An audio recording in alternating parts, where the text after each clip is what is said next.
Kyle Rittenhouse. He brought a AR-15 style rifle to protests in Kenosha, Wisconsin in August of 2020. He shot three people, killing two.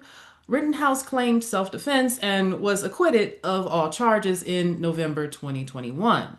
Alex Preddy, on the other hand, he was carrying a 9mm pistol and it stayed in his holster. How does selective outrage over gun rights affect public understanding of the Second Amendment and trust in the law enforcement narrative?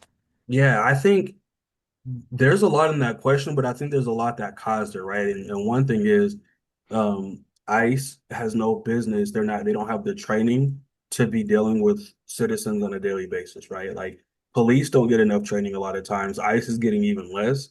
So for them to be interacting with the regular populace, violating people's rights consistently, like that's not what they're supposed to be doing. So they're being asked to do a task that they're not equipped, not trained to do, right? That's where the first thing comes in. Like a lack of knowledge creates dangerous situations for people. We've seen that repetitively with ICE, which is why there's a lot of people feeling like ICE should be abolished, which I agree with. But saying that to say, when they're deployed that way, that's crazy. Now going back to Kyle Rittenhouse, I don't understand how a minor could go across state lines with the rifle to something that's not his and claim safe self-defense. He said he was guarding properties that nobody asked him to guard. I'm not sure how that ruling happened the way it did happen. I disagreed with that vehemently, right? Like he seemed like an agitator. And this current administration, there's a lot of news members saying he was a domestic terrorist. He came to cause maximum damage. He never pulled out. He didn't touch his gun. He never pulled out his gun.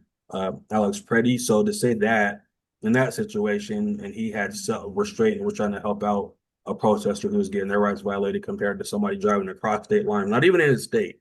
I Mhm. think self-defense would have been a little bit different if this is in your community, this is your house, this is something that you're protecting that belongs to you or yours. But to drive across state lines, it'd be like me driving to Wyoming and some kids are cow tipping, and then I say, "Oh, I'm self-defense." Like that's not how that's supposed to work out, right? So Right. I don't think that law was applied correctly then, and it absolutely the narrative hasn't been applied correctly with Alex Preddy, and I do hope there is consequences for the people that violated those rights financially and criminally, right? That's not going to bring Alex Pretty back. That's not going to bring it back to his family, but it does hold a moniker of hope for us, right? That there will be justice, but if we do apply those things correctly.